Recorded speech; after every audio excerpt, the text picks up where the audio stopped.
Hi, welcome to Powering Ahead, a YouTube series from HerMoneyTalks, and I'm your host Ashati. Women simply love to share and relate to others' experiences. However, when it comes to money management, personal finance, or funding for their ventures, unfortunately, there are very few forums today to voice their concerns or to share their stories. That's where Her Money Talks can help. To learn money matters and enrich your life, join peer groups on Her Money Talks, India's first one-stop financial platform for women. And hear from women who've solved their personal finance issues and entrepreneurial challenges in their unique ways. Do share your personal finance stories or challenges with us. We make sure thousands of women like you get inspired by these stories and as a result are even more motivated to take control of their finances. At Her Money Talks, we make a difference to how women manage their money and arm them with undiluted financial power.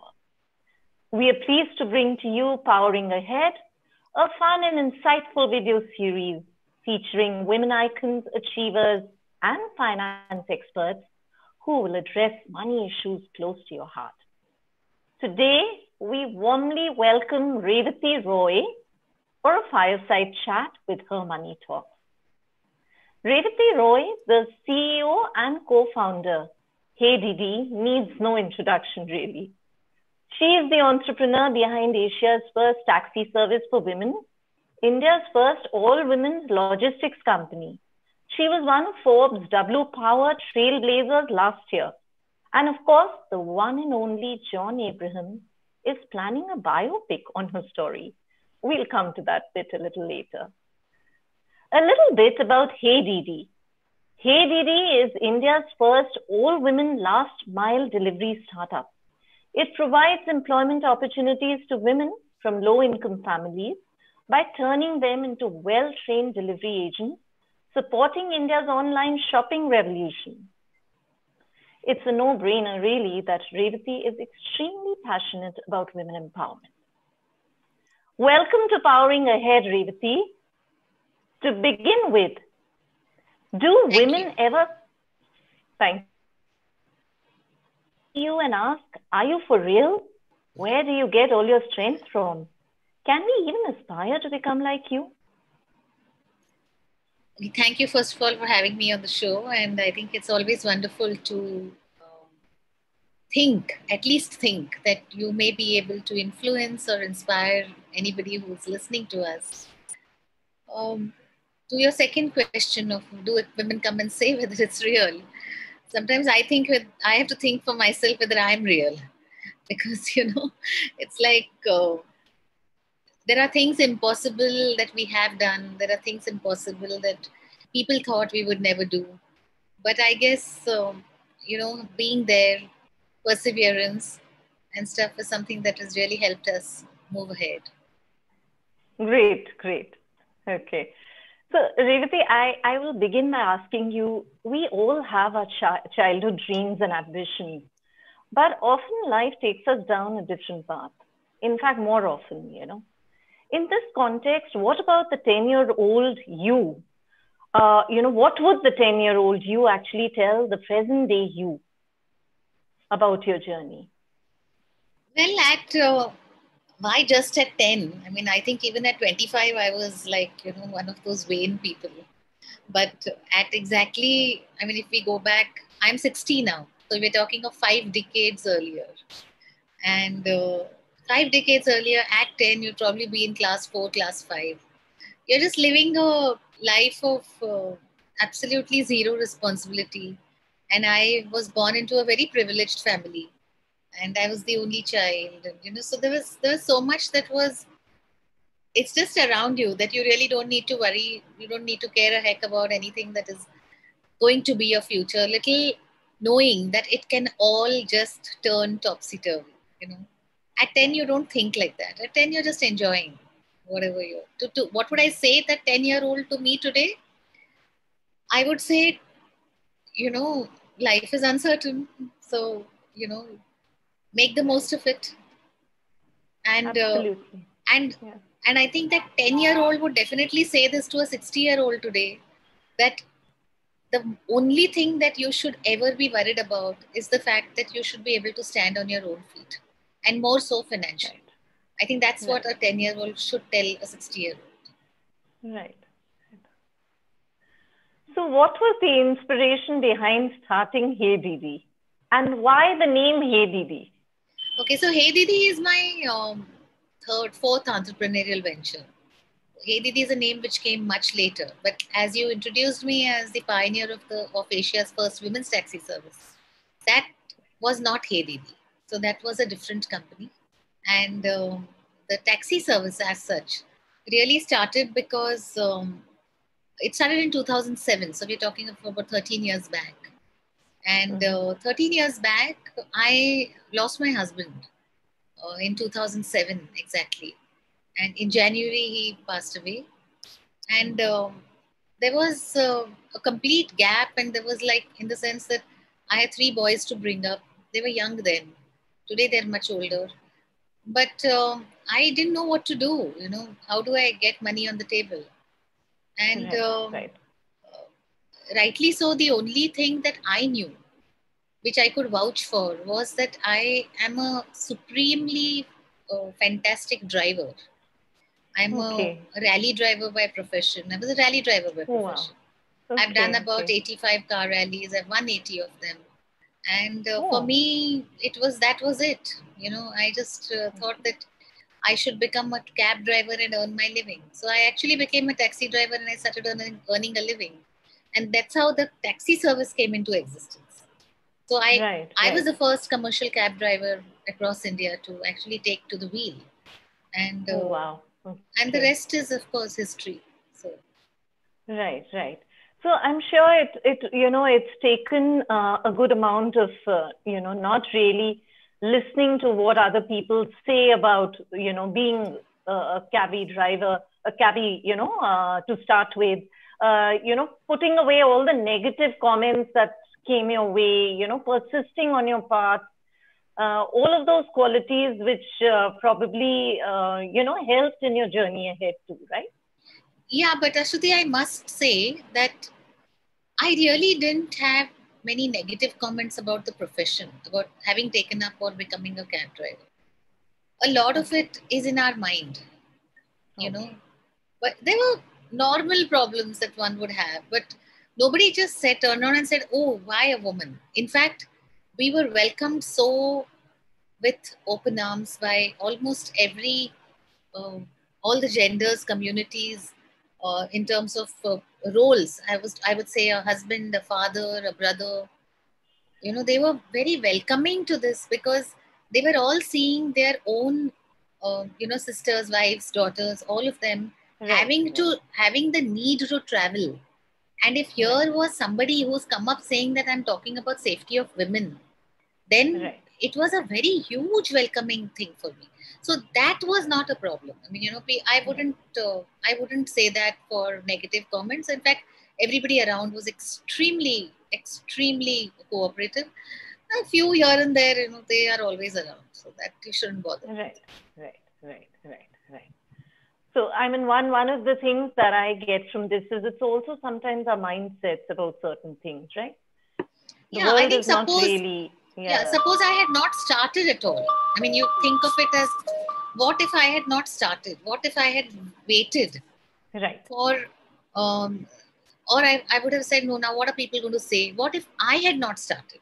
right, right, Thinking that people are going to say something. So I right, think right, the big thing here, or for any business or any yeah, enterprise or any woman or anybody to do, right, is that if you believe in what you're doing, right, then do it. right, I don't think the world can rule, the world's opinions can be ruled on what you want to do. I don't think right, that works. That really right, doesn't work. right, right. True. Uh, who really is the empowering force in your life? Who or who all, if I may say, who's really that force that gives you the energy? Again, Ashuti, I would really like to say I'm not the one who believes that you must have an external power inspiring you every moment of your life or every single day when you get up. If that is happening, then you are actually giving yourself a chance to fail. Reason being that you will get up one morning and say that an X person, that X person inspires me, but that X person failed to inspire me today. Right, right. You're happy to blame them. Right. But I think your inspiration has to come from within you. Right. And for me, more than the inspiration, it was the need to live, the need to survive. Right. Because I had to feed my 3 children. So for me, the inspiration became my need to survive. Right. I had to survive. Right. Right. So I'm very empowered by a lot of women I see around me. In fact, every girl who works for me, I am empowered by her.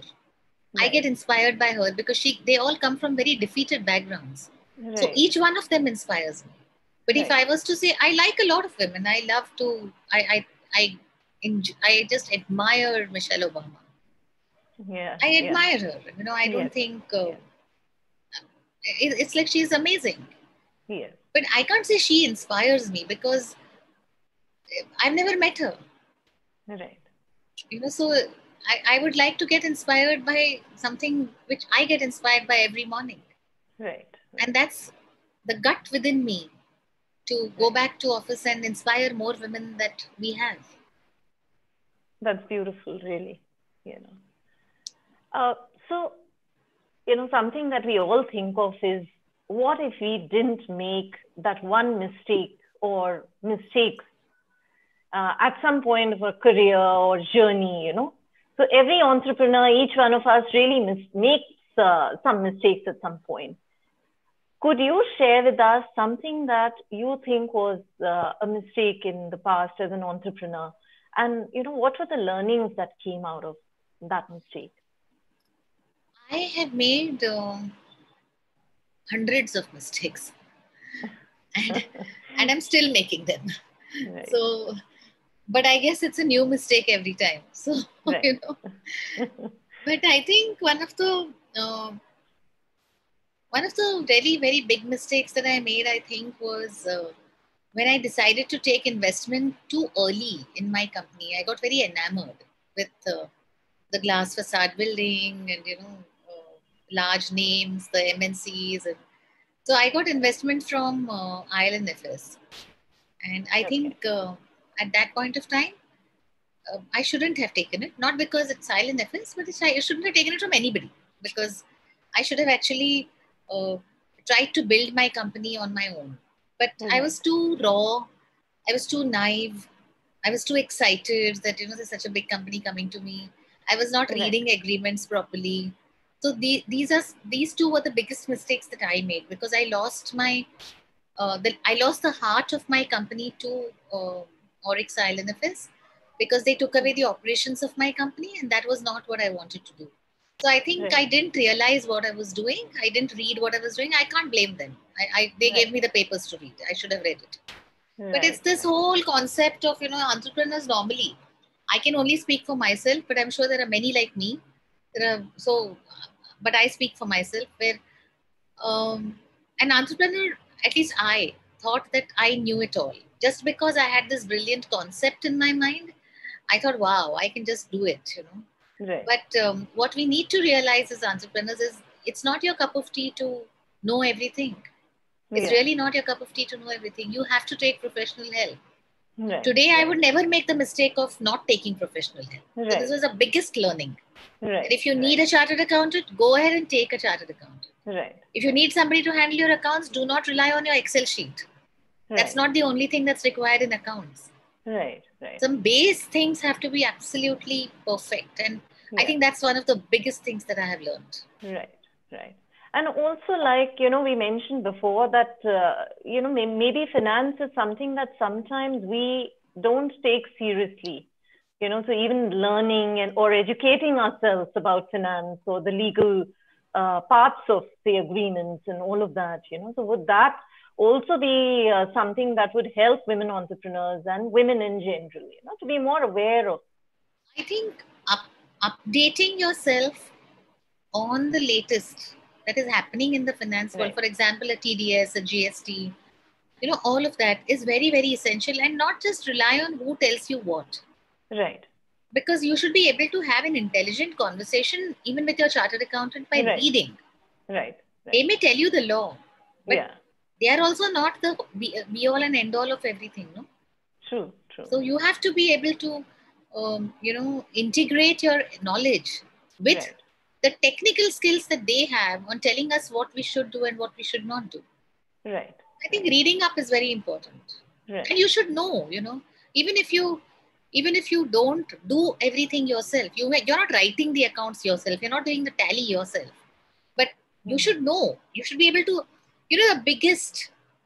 the biggest pleasure, even if it is a loss-making company, for an entrepreneur should always be to be able to read your balance sheet. It is very, very interesting to read your balance sheet. Right. You can just, you can start making your notes for next year that you should not do. And when you read your balance sheet for the past year, you realize how foolish you've been on spending on things which you shouldn't have spent. Right. Corrections you can make, it's very interesting to read a balance sheet. True. So very interesting, that is something that most of us feel is something that we have to do only once a year or twice a year, that you take up the balance sheet and read when you have to sign on the papers that the chartered accountant gives you. But this is an interesting take that is something we can learn from. You can learn from. You can read a balance sheet, make your own balance sheet report and keep reading, keep, looking at it. Yeah. Right. So basically the finance mindset, that you keep thinking about what you're spending on and what's coming in, right? And also, a business plan. When an entrepreneur makes a business plan for the next 3 years, it is bound to change. It is not, so it is a Excel sheet. I think the person who made the Excel sheet has to be given every award possible in the world, because it's such a de-stressing document. You feel, you're seeing red there, just make some changes, put some formulas and you'll be done. You can just rise your spirits together. You have to, the business plan is really only an indication of what you want to do in the future. If you keep tracking it month by month, it will also help you to track whether you're achieved what you have decided to do. And if you're pivoting, it is even better that you know that this is not working, plan A is not working, plan B should be done now. So I think you have to take it very seriously about, if you're doing any business, it could be a business from home. Right. It can be anything. So, but I think one has to take your finances seriously. You have to own it. You have to be able to own it. Right. Yeah, absolutely correct. And that is a learning, that for all of us. The next question that I'd like to ask you, Revathi, is what were some of the key hurdles faced in starting up and scaling up? Is there any particular incident that you recall that you could share with all of us? So, see, I started something which was never done before. Asia's first women's cab service, which meant that there were 2 elements which were required in starting this concept. One was the vehicle itself, which had to be bought. So it was a huge capex expenditure. It was a capital expenditure of 5-6 lakhs per vehicle. So that is one part of it. The second part was, when I was talking of women drivers, it obviously meant that I needed to have women drivers to drive those vehicles. Right. Now, because there was no precedent of women commercial drivers, where was I going to get them from? Right. When I thought of this concept, I didn't think of all of this. I just thought things are going to just happen. They're just going to happen, magic formula. But I thought some divine intervention is going to happen, and there's some women are going to fall from the sky and they're going to be starting to drive vehicles. It's not like that. No, it was. I was talking of me, myself, one car, one driver. But what about all the other people who were other women who I wanted? Also, you must understand that when we are talking of women drivers, as such, 13 years back, even women driving their own vehicles, private vehicles for their families. Right. was a rarity. Right. There were not many women who were driving their own vehicles as well. And Right. imagine I'm talking to somebody about driving the commercial vehicle with a Right. commercial license. Right. With a commercial license. And Right. so, where was I going to get them from? So, I actually had to get into training these women to become drivers. So, that Right. was a Right. completely different ball game. So, Right. if there were any cab aggregator companies who wanted to start, like for example, they started Uber, Ola, everybody started. But what were they doing? They were only pinching drivers from, poaching drivers from Right. wherever Right. else they were working. But I Right. didn't have that luxury. Right. I never had that luxury of poaching anybody from anywhere. If I wanted to create 5 cars and 5 drivers, I had to look for 25 girls who would Right. try to learn driving. And it's not Right. an easy Right. skill. Yeah. It's not an easy skill. So I had to Right. set up at the back end a motor training school, which Right. would never give me income because I'm talking of the lowest end of the pyramid.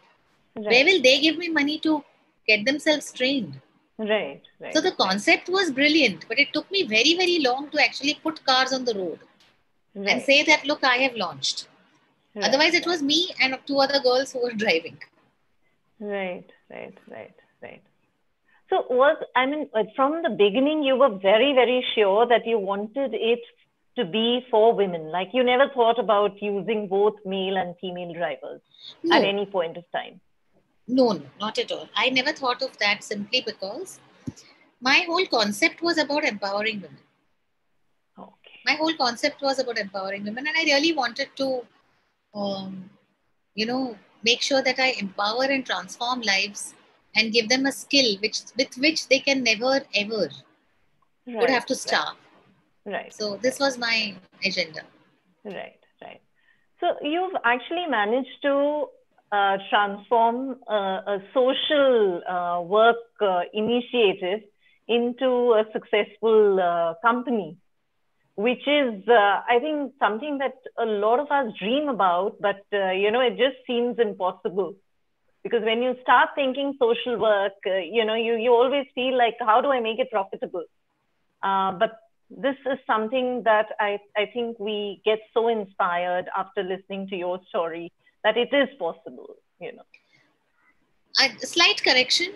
I mean, well, it is a social. It's you can call it social work, but it's a for-profit, completely for-profit social enterprise. I am not Right, a not-for-profit, right, and I don't believe in doing that because unless you sustain yourself, there is no way that you can sustain anybody else. right, So I would definitely say that. Also, there's a lot of misconceptions about a lot of people and companies have about this kind of work that I'm doing. So first of all, they think that if you do any work for women, it has to be an NGO, which right, is again not true. Also, if you're doing good work, it means you should not earn money. And I right, think that's not true either, because right, right. if you sustain yourself, only then you will be able to do something. Yes, So yes, yes. Absolutely, rings a bell, and something that I think other women who are looking at doing initiatives that will help either children or women or anything in this regard can look at you for inspiration for sure. yeah, Uh, I think, yeah. yeah. No, please No, no, go ahead. carry on, carry on. So there's another question that we've been very, very interested to ask you. For women entrepreneurs, what do you think are your top 3 hacks? What are the top 3 tips for women entrepreneurs that you would give? Yeah, I think I would say this for anybody, but more so for women. You know, um, most of the time, a woman does not like to think that she is or she can become the primary breadwinner of the household. It's a very uh, mind shattering thing to kind of think that women don't think like that. And biologically, there are biological reasons why all of us have to take a break from because of children, child bearing and stuff like that. That is inevitable. We cannot help that.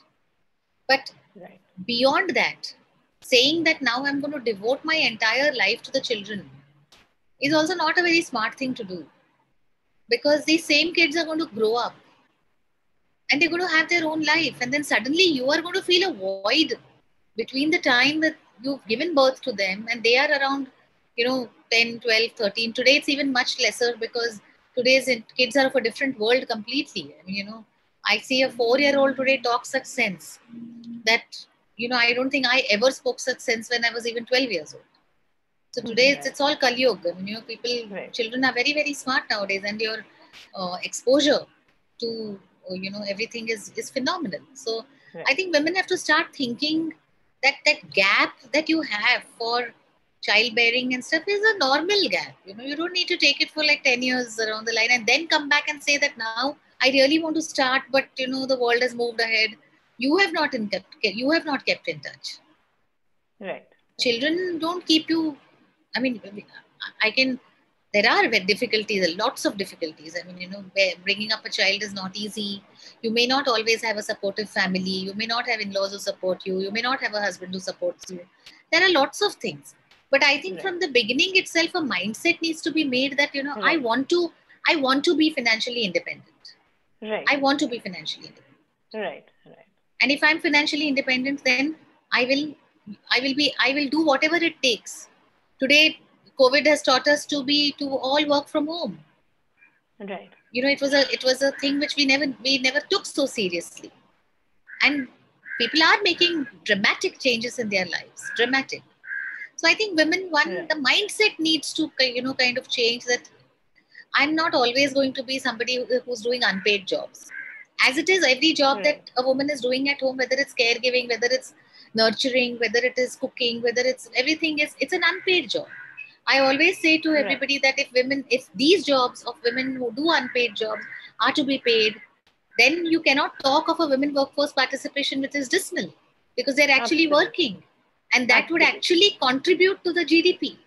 It would, because these are unpaid jobs. You just see how much you have to pay a person who looks after children, a nanny, a housework person, everything, all of that is being done. So I think between the families, you have to realize that the woman herself has to say to herself that I want to do something.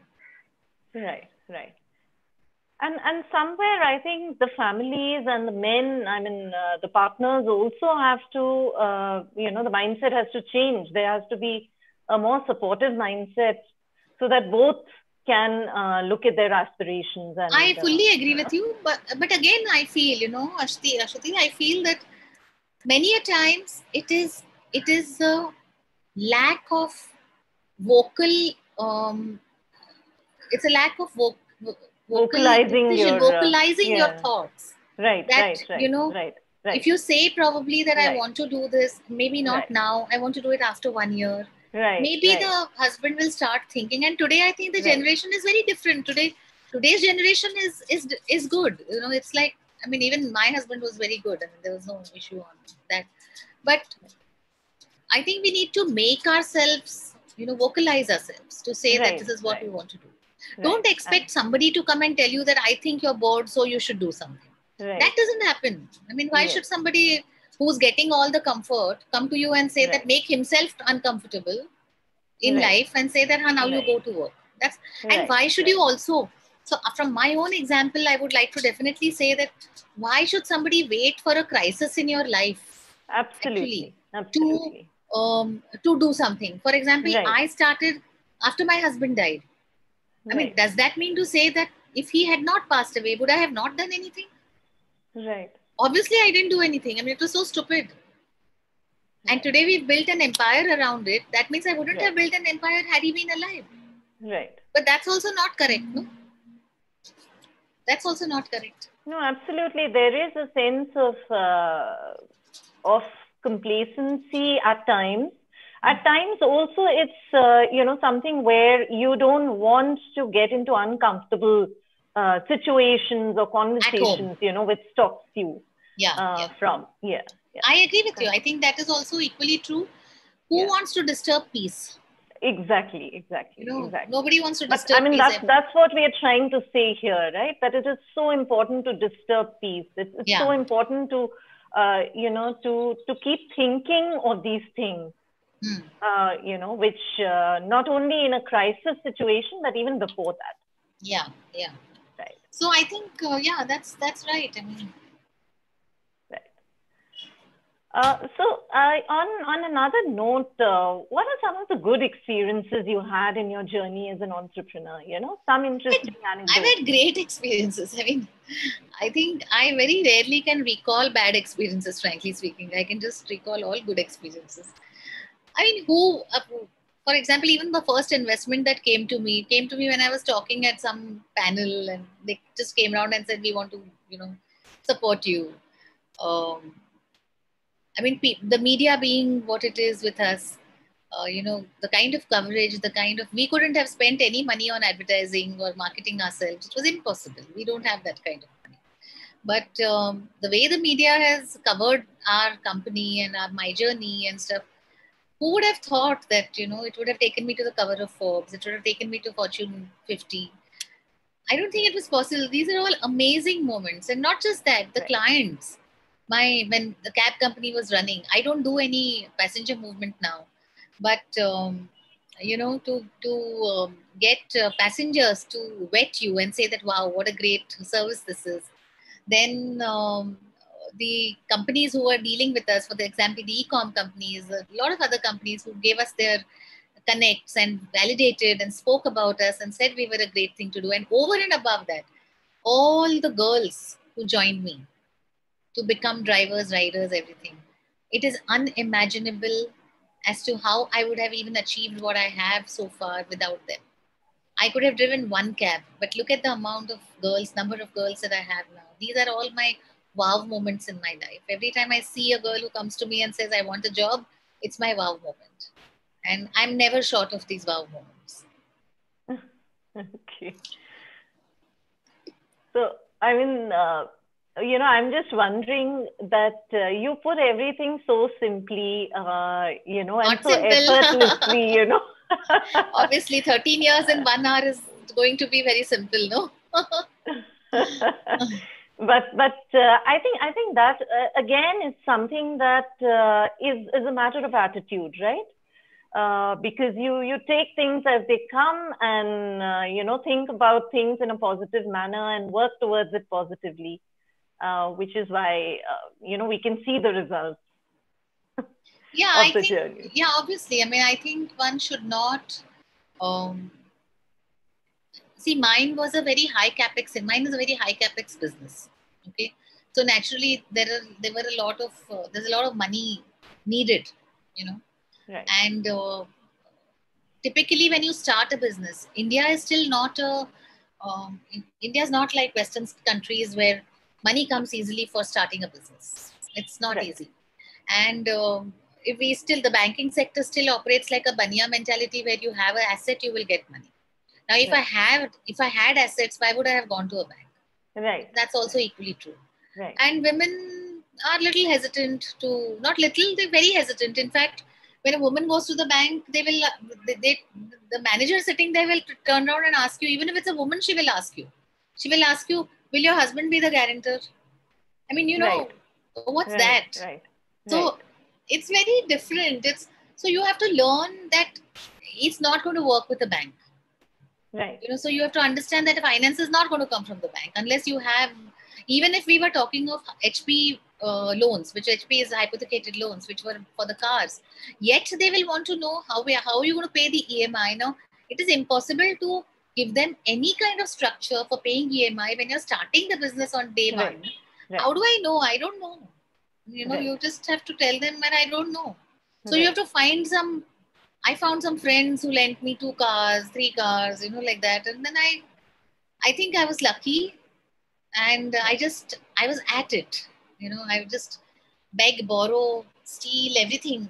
It just worked.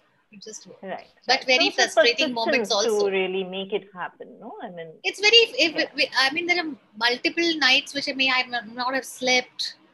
I've spent sleepless nights. I've got up with sinking feelings. All of that is part of being a human being, no? Right. One day is good and one day is bad. 10 days can be good, or 10 days can be bad. One day can be good, but that one good day has to take you to the next good day. Right. has to sail through to the 10 good days, 10 bad days. Sure. And there is no textbook for success. There's simply no textbook for success. Everybody's entrepreneurial journey is their own, is really their own. So you have to build your own success stories. You have to build your own formulas. Some formula that works for me may not work for you. Right. Also, I was in multiple cities. Now, every city is a different city. I was trying to replicate it. So we became a superstar failure in Delhi. We started in Delhi and we were so supremely unsuccessful. So we had to shut down. Because I think I was trying to run it like I was trying to run Mumbai, where the city is only completely different. Right. When the city is different, we are talking of girls also who are different. Their attitudes are different. Right. Their family backgrounds are different. Right. So it didn't work. Right. So you have to pivot. The success of any entrepreneurship business is actually learning to pivot at the right time. You have to know when to shut. You have to know when this will not work. Right. And for that, you have to be on your toes all the time, depending on the kind of business you are in. Right. So what next? What are your dreams or future plans? I think I'm now, 4 years back, I started this company called HeyDeeDee. So HeyDeeDee is HeyDeeDee. Didi is a sister. So, typically what happened was when these aggregator companies came in, Uber, Ola and all that came in, passenger movement became practically impossible to do as far as we were concerned because we couldn't match the price war with them. If we were talking of distance A to distance B for 300 rupees, Uber, Ola would give it at 160. Now, why would somebody want to take us and not them? Right. So, that was not happening. So I was reading a report and that they said that there was the next big industry that's going to happen is the logistics industry.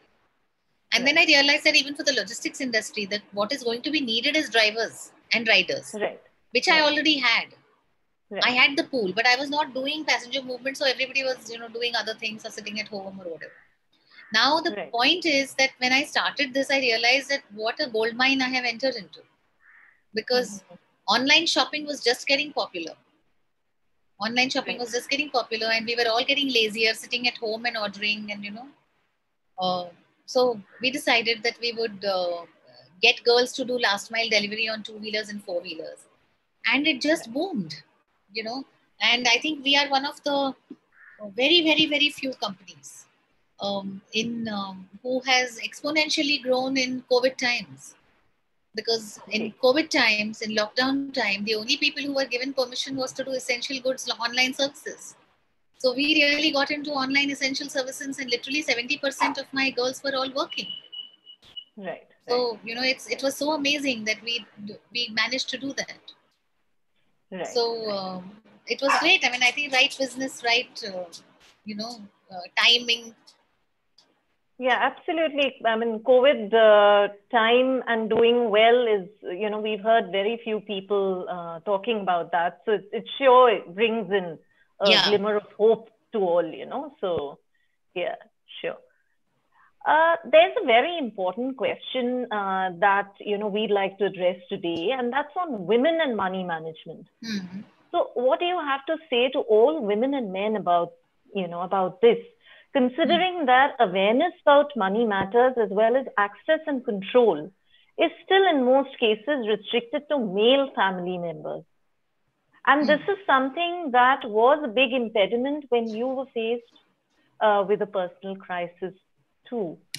So, what would you like to say to men and women about this? I think it's a very relevant question because I'll give you a small example of what happened to me, which was, what you're asking me is almost like a scripted question. So when I decided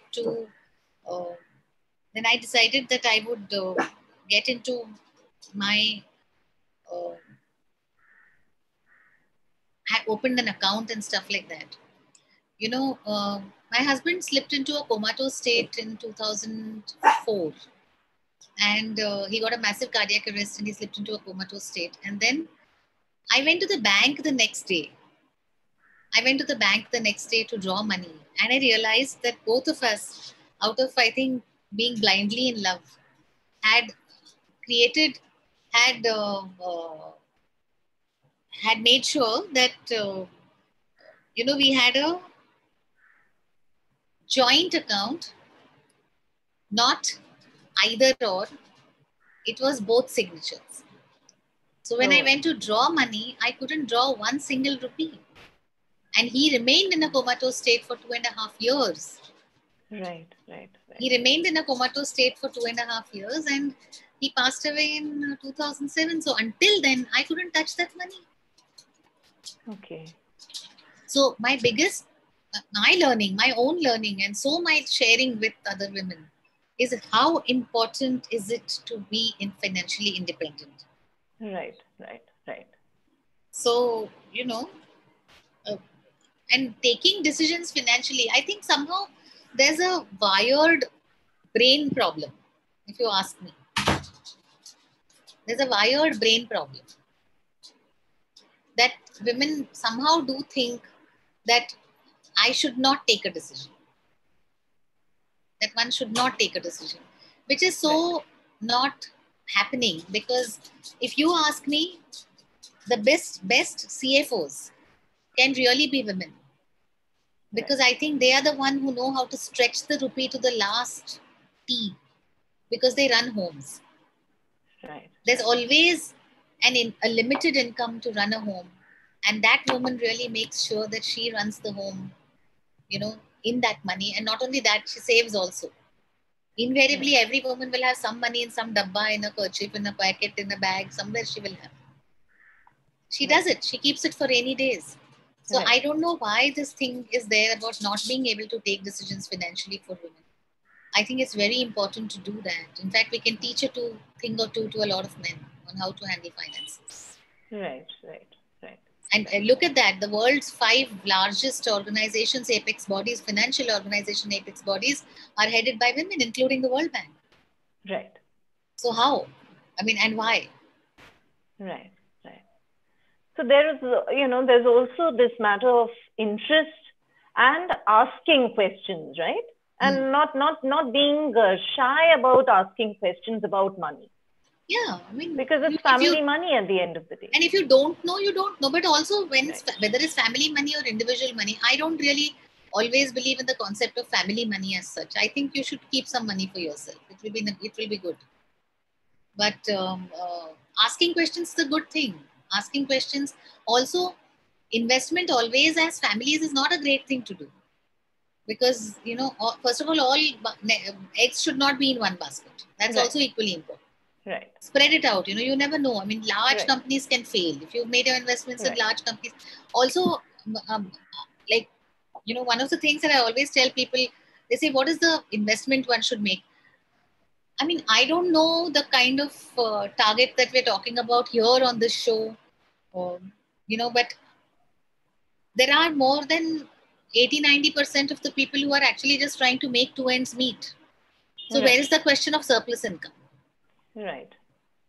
But I would like to say to that variety of people who are today trying to make 2 ends meet, I think one thing that you should invest in, it's the biggest investment, or the investment that you should make at the beginning of your career, is please do go and buy yourself health insurance. Right. It has ruined me because my husband went into a coma. I didn't have 1 rupee to, do anything for him. I spent something like 3 crores trying to keep him alive.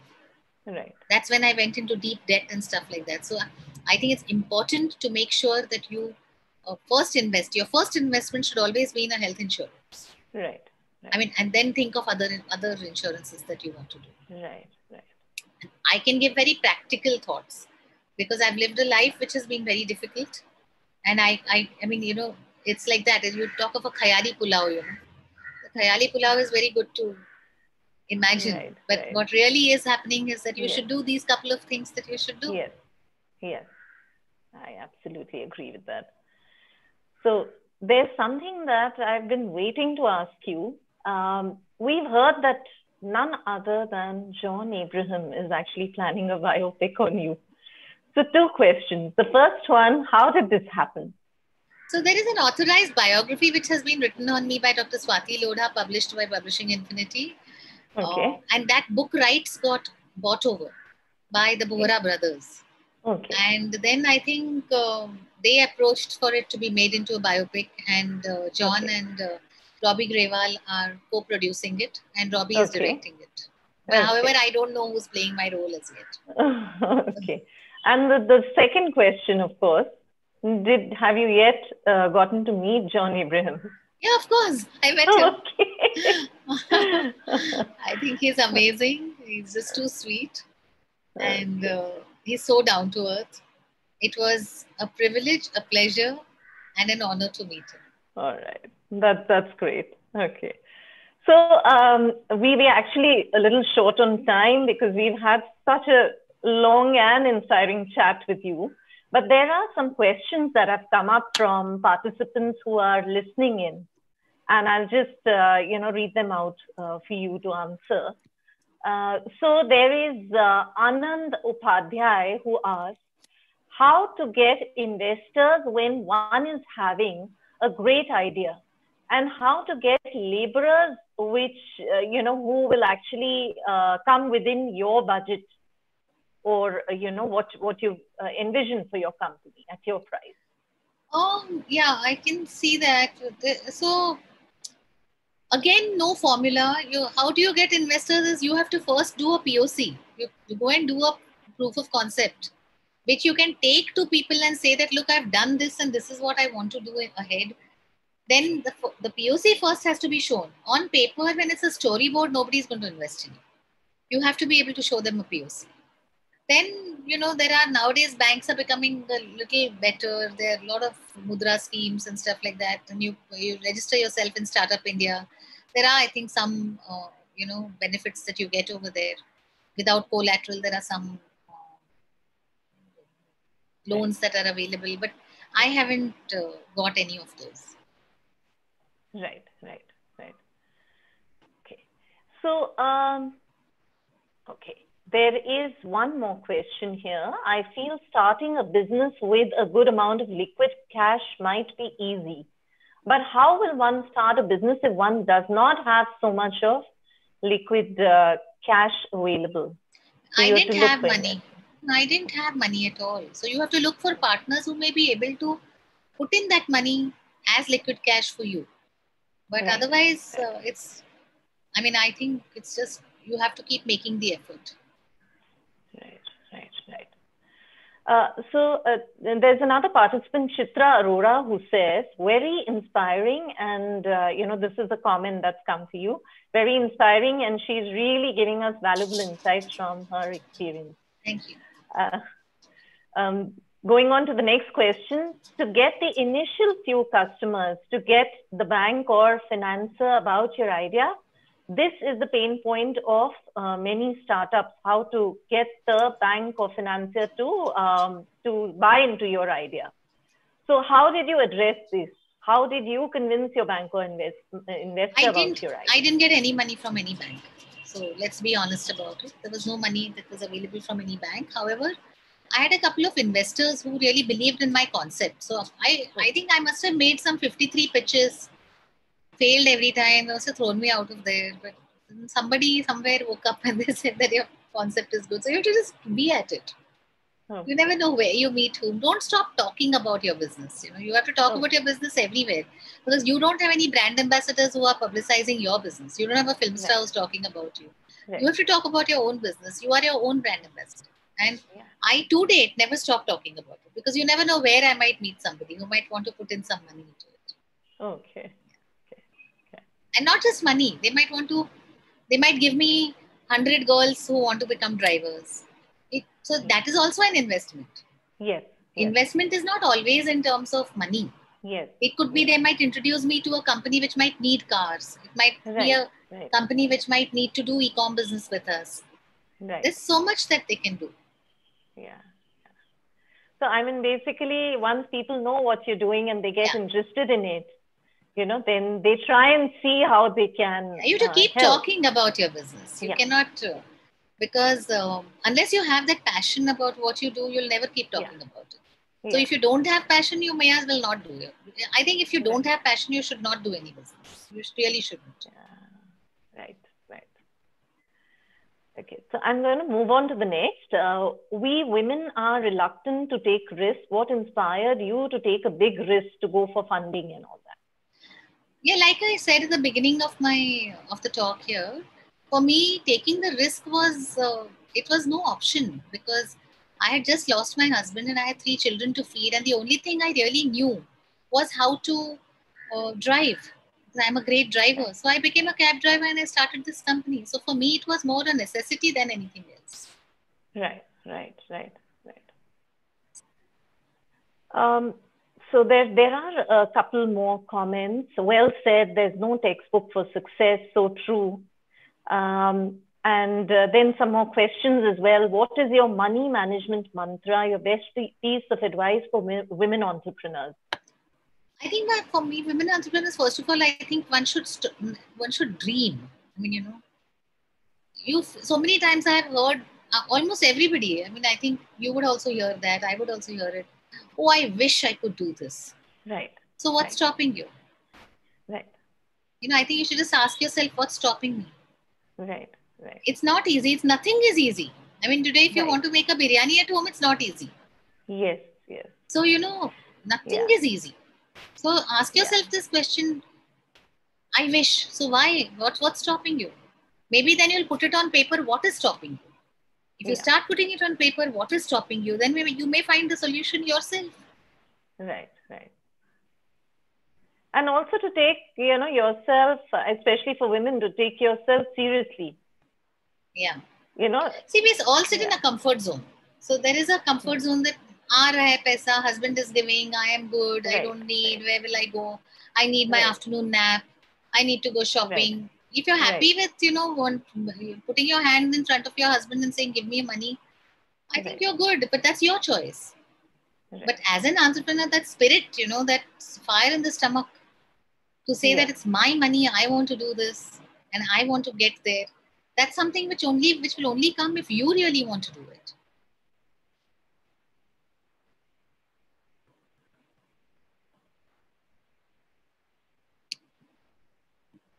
To increase the business, or how are you working on marketing when starting a business? I'm sorry. So for marketing, when starting a business, should one start it as a full-time or as a part-time and then make it full-time depending on the business? See, that again depends whether full-time or part-time. Now, if I was a driver, I was a cab driver, now I couldn't have said part-time. Right. Also, your conditions to work may be part-time. You may have a small baby at home. You may not have help. You may have to manage timing. So that really depends on you. So again, there is no formula. Right. Can you manage your business? Suppose you're in an online business where you can do some work from say 5 in the morning to 9 in the morning when the family is not yet active. Then 9 to 12, maybe you're busy cooking. Then you get back to work between 12 and 5.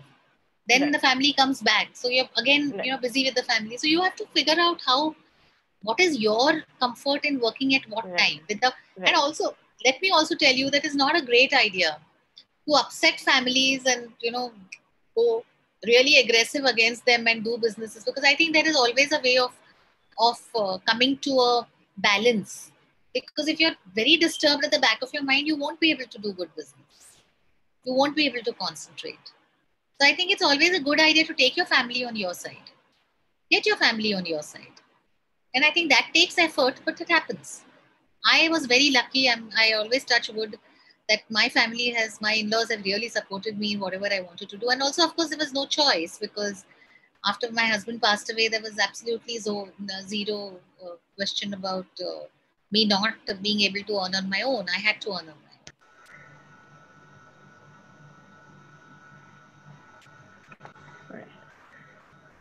I'm sorry, there is a little problem in the audio. I'm not able to hear you, Revathi. Yeah, okay. So I said that, can you hear me now? Okay. Can you hear me now? I think we're facing a little technical issue. Okay. I'm not able to hear you at all. Okay. But I'd like to just tell our participants and our audience today that we had a great session with Revathi. We we really, some of the things that we've heard from her, we could have never imagined possible for anyone to achieve. And I think that's so inspiring for all of us women, whether we are entrepreneurs or professionals, or just someone aspiring to work. So I'd just like to end this chat today with a little request to our audience to please like our YouTube channel. Please support us in this initiative for women. And, stay tuned in next Saturday, same time. Also, stay safe, keep investing safely as well. And, keep reading up about finance, updating yourself, and getting a better control of your finances. So thank you so much for being with us today. Goodbye.